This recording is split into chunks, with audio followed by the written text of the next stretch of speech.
नमस्कार दोस्तों, आज मैं आपको तुलसी माता की कथा सुनाने जा रही हूँ। यदि आप तुलसी सींचते हैं तो रोज सुबह शाम तुलसी में घी का दीपक कर तुलसी के समक्ष यह कथा सुननी चाहिए।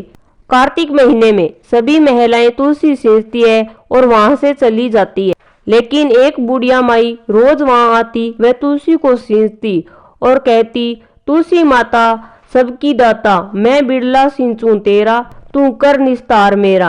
तुलसी माता अड़वा दे लडवा दे, पीताम्बर की धोती दे, मीठा मीठा घास दे, बेखूंटा का वास दे, चटके की चाल दे, पटके की मौत दे, चंदन की काठ दे, झालर की जनकार दे, साईं का राज दे, दाल भात का जिम्मन दे, ग्यारस की मौत और श्री कृष्ण का कांदा दे। बुढ़िया रोज आती और रोज यही बात तुलसी माता को कहती। उसकी बात सुनकर तुलसी माता सूखने लगी।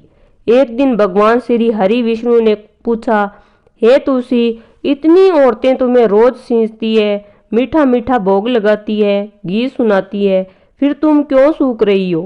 तुलसी माता ने कहा, भगवान, एक बूढ़ी माई रोज मेरे पास आती है और रोज मुझे कहती है, मैं हर बात पूरी कर सकती हूँ, पर श्री कृष्ण का कांदा कहाँ से दूंगी? तब भगवान विष्णु बोले, जब भी वह मरेगी तब मैं स्वयं उसे कांदा देने आऊंगा।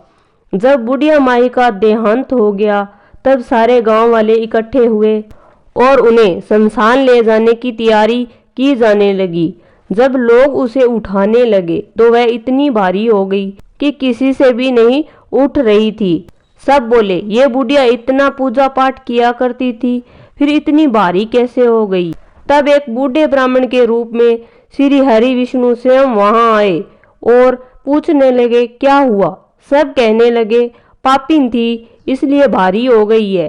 तब वो बोले कि मुझे इसके कान में एक बात कहने दो, शायद वो उठ जाए। लोग बोले, ठीक है, तुम भी बोल लो। भगवान बूढ़ी माई के पास आए और कान में कहने लगे, बूढ़ी माई, मन की निकाल ले, अड़वा ले गड़वा ले, पीताम्बर की धोती ले, मीठा मीठा ग्रास ले, बेकुंठा का वास ले, चटके की चाल ले, पटके की मौत ले, चंदन की काट ले, झालर की जनकार ले, दाल भात का जिमन ले, एकादशी की मौत ले, और ले श्री कृष्ण का कांदा भी ले ले। इतना कहते ही बुढ़िया हल्की हो गई और भगवान उसे उठाकर ले गए और बुढ़िया की मुक्ति हो गई। हे तुलसी माता, जैसी मुक्ति बूढ़ी माई को मिली वैसे हमें भी दिलाना, जैसे उसे श्री कृष्ण का कांदा मिला वैसे हमें भी दिलाना। बोलो तुलसी माता की जय।